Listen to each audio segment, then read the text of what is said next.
UP की Jaunpur seat जो लगातार चर्चा में बनी रही, वहां का हम रुख करते हैं। पंकज झा वहां से हमारे साथ मौजूद हैं। बाहुबली धनंजय सिंह के बीजेपी के साथ आने के बाद कैसे समीकरण बदले हैं समाजवादी पार्टी को? क्या वाकई इसका नुकसान होता हुआ नजर आ रहा है? पंकज, क्या आप बताएंगे वहां से?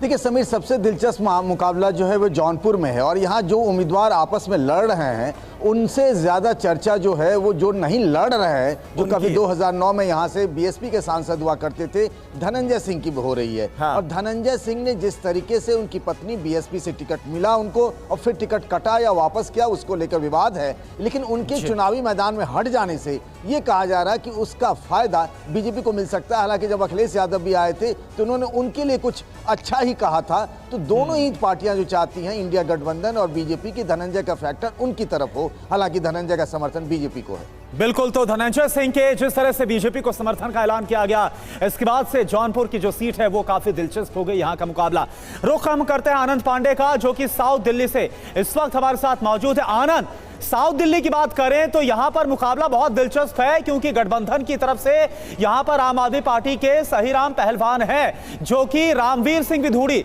रमेश विधूड़ी को बदलकर रामवीर सिंह विधूड़ी हैं, जो कि उतारे गए। कैसा मुकाबला यहां पर लग रहा है? कैसी फाइट आपको यहां पर नजर आ रही है? जी बिल्कुल, हमको सुबह सुबह यहाँ पे बहुत सारे जो अर्ली वोटर्स थे वो नज़र आए। ये एक तरह से आप कहा जाए गर्मी का भी असर हो सकता है और जागरूकता का भी असर है कि बहुत सारे अर्ली वोटर्स हमें यहाँ नज़र आए। उसमें बुजुर्ग भी थे, विकलांग भी थे और कई ऐसे युवा भी थे जो कि यहाँ पे वोट देने के लिए आए। और रही बात साउथ दिल्ली की, आपने बात की, साउथ दिल्ली में अच्छा खासा जो है वो ग्रामीण इलाका भी आता है। तो ऐसे में जाहिर तौर पर यहाँ पर जोश ज़्यादा है। हम एक शहरी सीट पर हैं, लेकिन इतना ज़रूर है कि यहाँ पर वोटर्स में जोश बहुत देखने को मिल रहा है और उनका ये कहना है कि उनका ये अधिकार है मत का प्रयोग करना, तो वो अपने मत का यहाँ प्रयोग कर रहे हैं। और जैसे जैसे गर्मी बढ़ती जाएगी, अभी लगभग 8 बजने को है, लेकिन पारा जो है, पारे का असर यहाँ पर नज़र आ रहा है, तापमान बढ़ता जा रहा है। बावजूद इसके लोग जो है लगातार यहाँ पे वोट करने के लिए आ रहे हैं। और जाहिर तौर पर जैसे कि आपने बताया कि लड़ाई है, लेकिन ये बताया जा रहा है कि जो मुद्दे यहाँ पर उठाए गए हैं बीजेपी की तरफ से या आम आदमी पार्टी की तरफ से, कांग्रेस की तरफ से, उन मुद्दों के आधार पर बीजेपी हो या उसके विरोधी हो, जो तमाम जो यहाँ के वोटर्स वो वोट कर रहे हैं।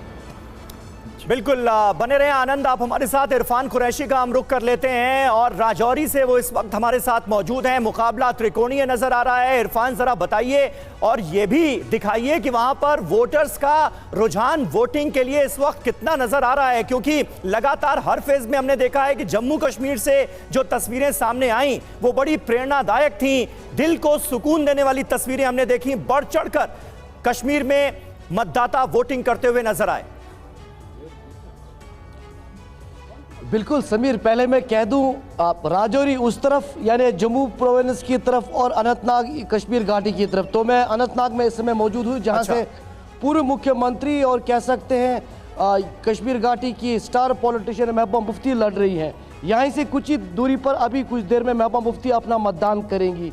और जिस पोलिंग स्टेशन पर मैं खड़ा हूँ, ये खनबल का पोलिंग स्टेशन है अनंतनाग के पॉश इलाके में। और यहाँ पर एक तरफ पिंक पोलिंग बूथ भी रखा गया है महिलाओं के लिए और दूसरी तरफ पुरुषों के लिए भी पोलिंग बूथ है। कड़ी सुरक्षा के बीच यहाँ जो है चुनाव किए जा रहे हैं। आप अंदाज़ा लगा सकते हैं 1600 ऐसे पोलिंग बूथ्स है राजौरी अनंतनाग लोकसभा क्षेत्र में, जो कि हाइपर सेंसिटिव करार दिए गए हैं। करीबन 26,000 सुरक्षा बल, जिसमें सीआरपीएफ, जम्मू कश्मीर पुलिस और अन्य सुरक्षा बल इस पूरे चुनाव को जो है सफलपूर्ण कराने में लगे हुए हैं।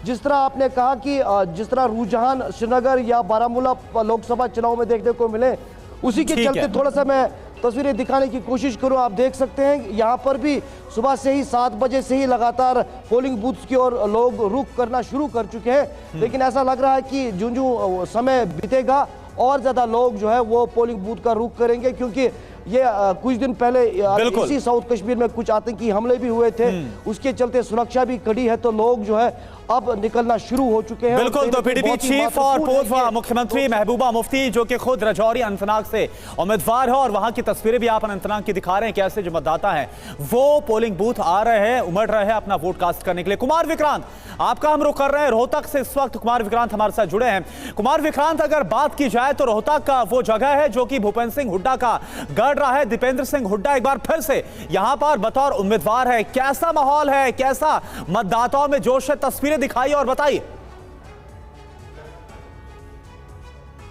जी देखिए, मैं आपको बताऊं, मैं भूपेंद्र सिंह हुड्डा के घर पर मौजूद हूं। जी, अच्छा। भूपेंद्र हुड्डा और उनके बेटे दीपेंद्र हुड्डा दोनों अभी भीतर हैं। आप देख सकते हैं यहाँ कूलर के इंतजाम है, गर्मी बहुत ज़्यादा है।